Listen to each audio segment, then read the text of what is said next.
衛星だけだ。撃て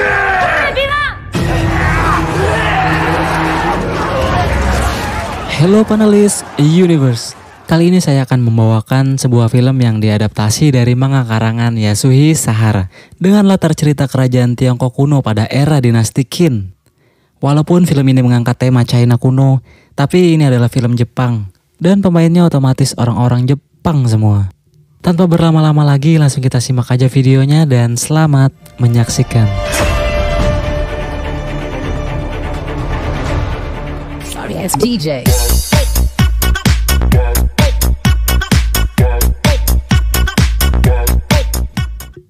Film ini dikisahkan pada tahun 255 sebelum Masehi di sebuah wilayah bagian barat China, tepatnya wilayah bernama Qin, di mana kita diperlihatkan dengan seorang bocah bernama Xin yang akan dijual sebagai budak. Di tengah perjalanannya, Xin melihat pasukan prajurit yang dipimpin oleh seorang jenderal langit agung yang karismatik, walaupun karisma itu manual ya. Jenderal itu bernama Wang Qi, dan dari sinilah Xin memiliki impian untuk menjadi seperti Wang Qi kelak. Setelah sampai di tempat majikan yang sudah membelinya, Xin bertemu dengan seorang anak bernama Pio yang senasib dengannya. Ternyata Pio juga memiliki impian untuk menjadi jenderal langit agung, sama seperti Xin. Dan sejak saat itu mereka pun memutuskan untuk berlatih pedang setiap harinya demi menggapai mimpi mereka. Hingga beberapa tahun berlalu dan mereka pun sudah dewasa. Saat Xin dan Pio menjalani latihan yang ke-1253, datang seorang pria setelah mengawasi latihan mereka. Setelah itu pria tersebut bertanya dari mana mereka mendapatkan teknik latihan pedang. Akan tetapi Xin sepertinya tidak menyukai kehadiran pria tersebut yang membuatnya langsung meninggalkan mereka. Tetapi sebelum pergi, pria itu mengatakan kepada rekannya bahwa dia memiliki rencana dari pertemuan ini. Setibanya di rumah majikan, mereka kembali bertemu dengan pria tadi yang ternyata adalah seorang menteri kerajaan. Pria itu bernama Wen Jun yang datang dengan tujuan menawarkan Pio untuk bekerja di kerajaan. Pio pun sempat memohon kepada Wen Jun agar Xin juga dibawa serta. Akan tetapi Wen Jun menolak karena yang dibutuhkan hanyalah satu orang. Karena ini merupakan kesempatan yang langka, akhirnya Pio memutuskan untuk mengambil tawaran dari Wen Jun setelah mendapat support dari sahabatnya itu. Sebelum mereka berpisah, Xin dan Pio mengadakan latihan untuk terakhir kalinya. Dan Xin berjanji bahwa suatu saat dia akan menyusul Pio.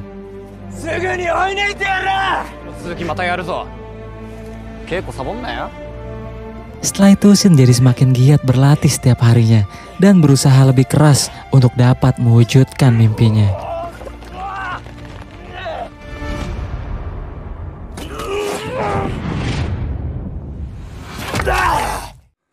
Hingga tiba di suatu malam, Pio kembali dalam kondisi terluka parah dan mengatakan kepada Xin bahwa di istana sedang terjadi kudeta kekuasaan yang dilakukan oleh adik sang raja dan dirinya saat ini juga dalam pengejaran oleh pasukan pemberontak. Sebelum tewas, Pio meminta Xin untuk pergi ke suatu tempat dan menemui seseorang di sana. Xin pun segera pergi dengan membawa pedang milik sahabatnya itu untuk memenuhi permintaan terakhirnya.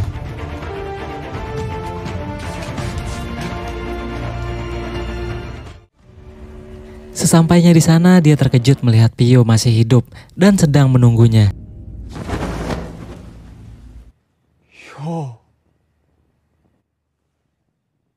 Xin yang kebingungan pun meminta penjelasan dari Pio.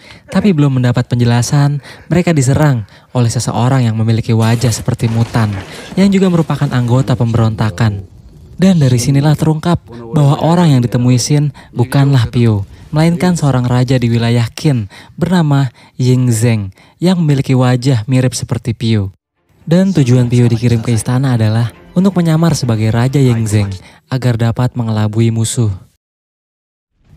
Setelah mengetahui tujuan sebenarnya yang mengakibatkan tewasnya Pio, Xin menjadi marah dan berencana menghabisi Raja Ying Zeng.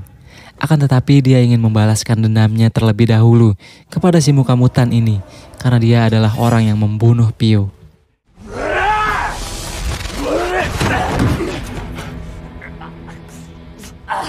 Meski sempat kalah terlebih dahulu, akhirnya Xin berhasil memenangkan pertarungan.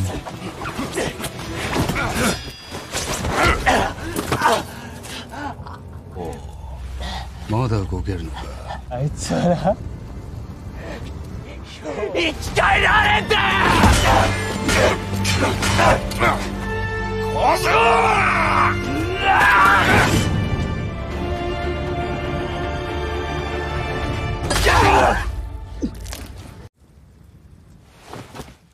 Seusai pertarungan, Shin melihat desanya dibakar habis oleh prajurit pemberontak.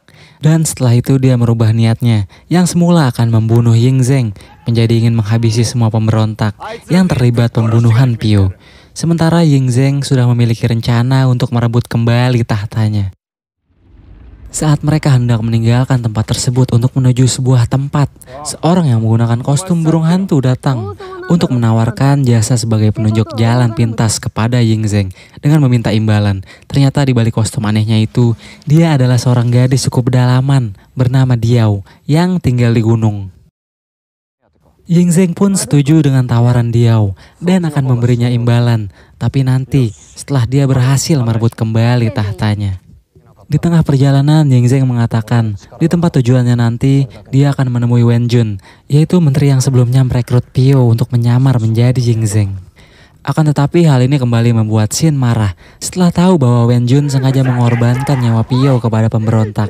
Tapi Ying Zheng menjelaskan bahwa dirinya tidak memaksa Pio untuk melakukan tugas tersebut dan malah memberitahunya resiko yang akan dihadapi adalah kematian.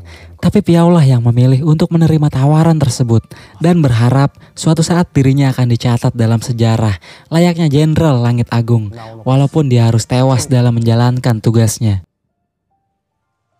Akhirnya Shin memilih jalan untuk meneruskan tekad Pio dan membantu Ying Zheng merebut kembali tahtanya agar kematian sahabatnya tidak sia-sia.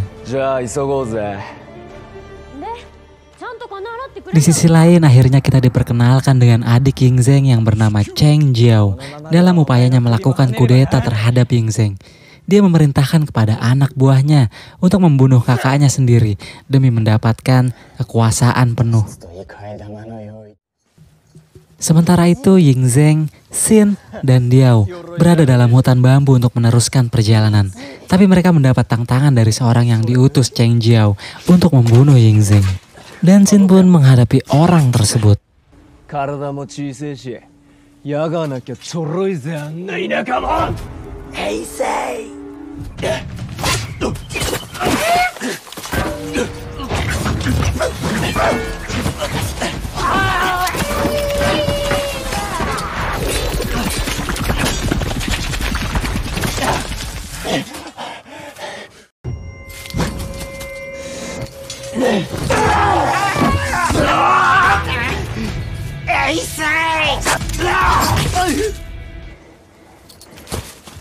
Walau Shin berhasil menang dalam pertarungan, tapi dirinya harus terkena racun yang membuatnya tak sadarkan diri. Beruntung lokasinya tak jauh dari tempat tujuan, sehingga nyawanya bisa tertolong setelah dibuatkan penawar racun oleh Diao. Tapi tak lama kemudian tempat tersebut didatangi dan dikepung oleh beberapa prajurit.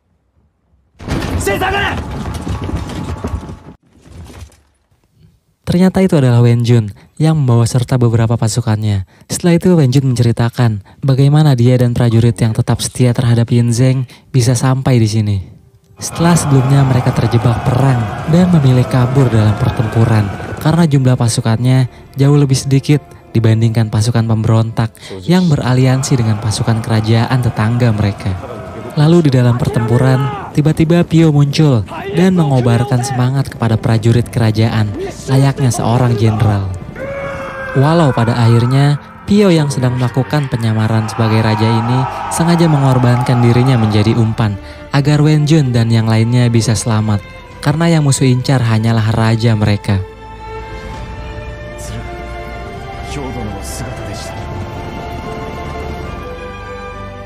Setelah mendengar cerita tersebut, Shin menjadi semakin antusias dan tekadnya melengsarkan Cheng Jiao semakin bulat.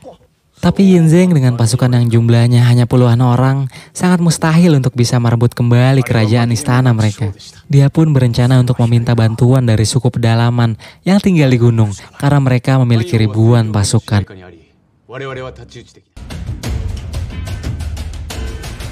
Tapi hal itu tidak berjalan mulus karena mereka harus disandra terlebih dahulu sebelum akhirnya dibawa ke suatu tempat.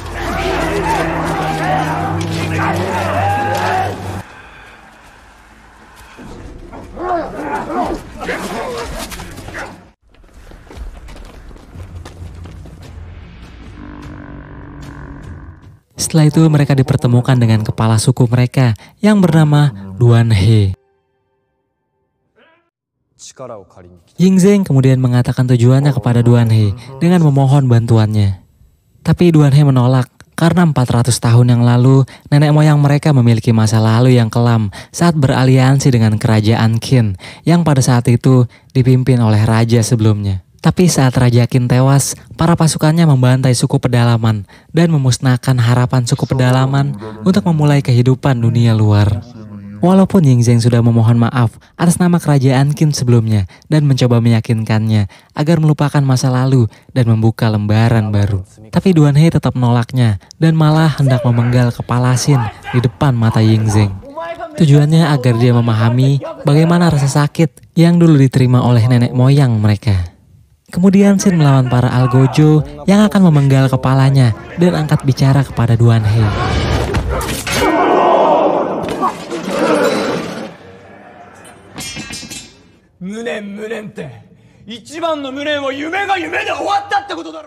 Akhirnya Duan He membuka topengnya dan ternyata dia adalah seorang wanita yang cantiknya wow. Apalagi kalau ditambah filter Instagram yang ada beruang kecil di pipi.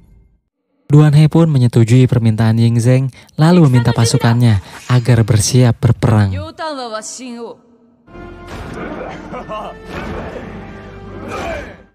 Dan mereka pun menyusun strategi yang nantinya Xin, Yingzeng, dan para pasukan Wenjun akan menyamar sebagai pasukan suku pedalaman agar mereka mendapat akses masuk ke dalam gerbang istana.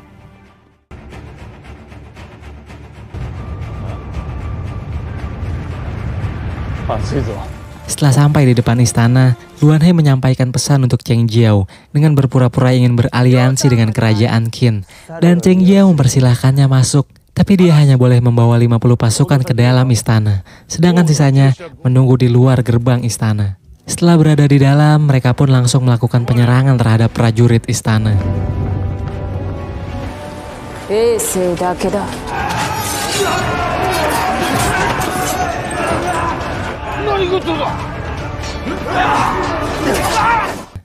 Setelah itu mereka pun membagi kelompok menjadi 2 bagian, di mana Xin dan 9 orang lainnya termasuk Diao masuk ke dalam ruangan raja melalui jalan rahasia. Sedangkan Duan He, Yingzeng, dan Wenjun beserta sisanya mengalihkan pasukan istana yang berada di halaman istana melalui pertempuran. Mereka pun sempat mendapat gempuran dari pasukan istana sebelum akhirnya dapat menyerang balik pasukan istana dan terus bergerak maju.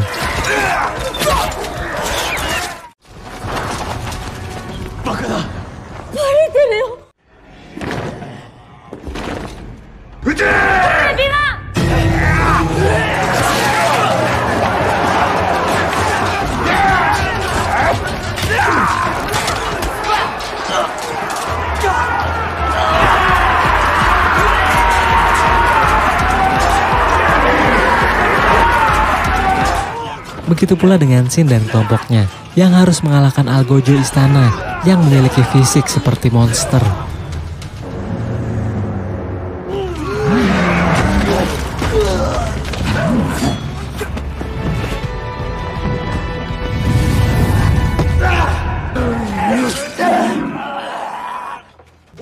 Setelah menang, Xin dan kelompoknya berhasil masuk ke dalam dan harus kembali berhadapan dengan pembunuh bayaran bernama Zhou Qi yang akan menjadi lawan terberat mereka.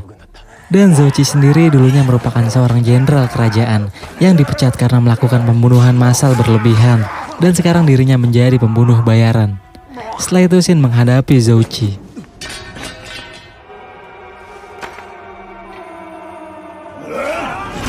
Dengan perbedaan kekuatan dan jam terbang yang jauh, membuat Xin tak berdaya melawannya.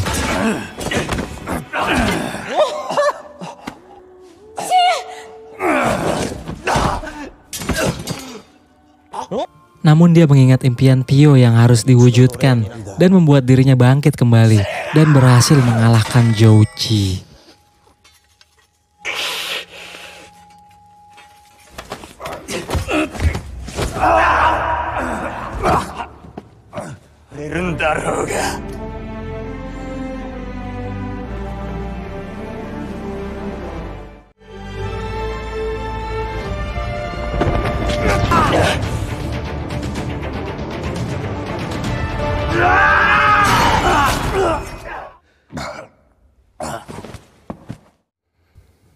Setelah itu Shin menyuruh Cheng Jiao keluar untuk menemui Ying Zeng yang masih terlibat pertempuran di luar.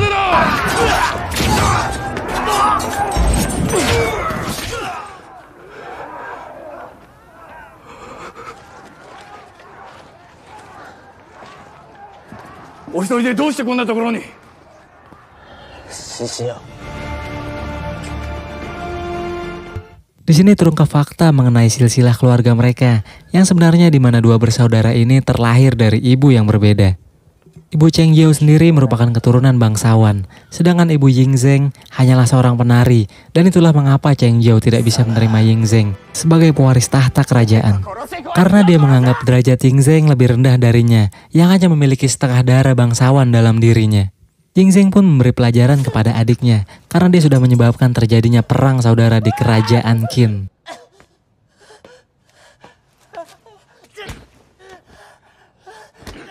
Tak lama kemudian Jenderal Langit Agung alias Wang Qi datang untuk mengakhiri perang saudara ini, dan dia bertanya kepada Ying Zeng mengenai visi misinya menjadi seorang raja.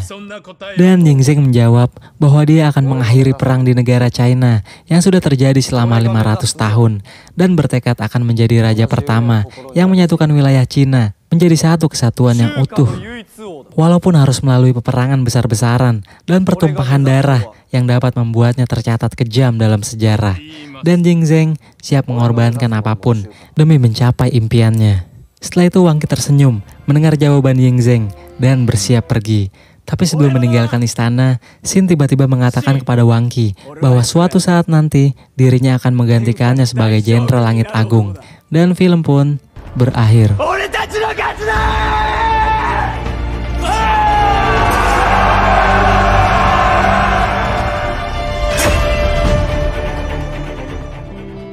Dan itulah tadi alur cerita film Kingdom, yang sepertinya masih ada tantangan yang lebih besar menunggu Shin dan Ying Zeng. Terima kasih sudah menonton video ini. Akhir kata saya undur diri. Sayonara.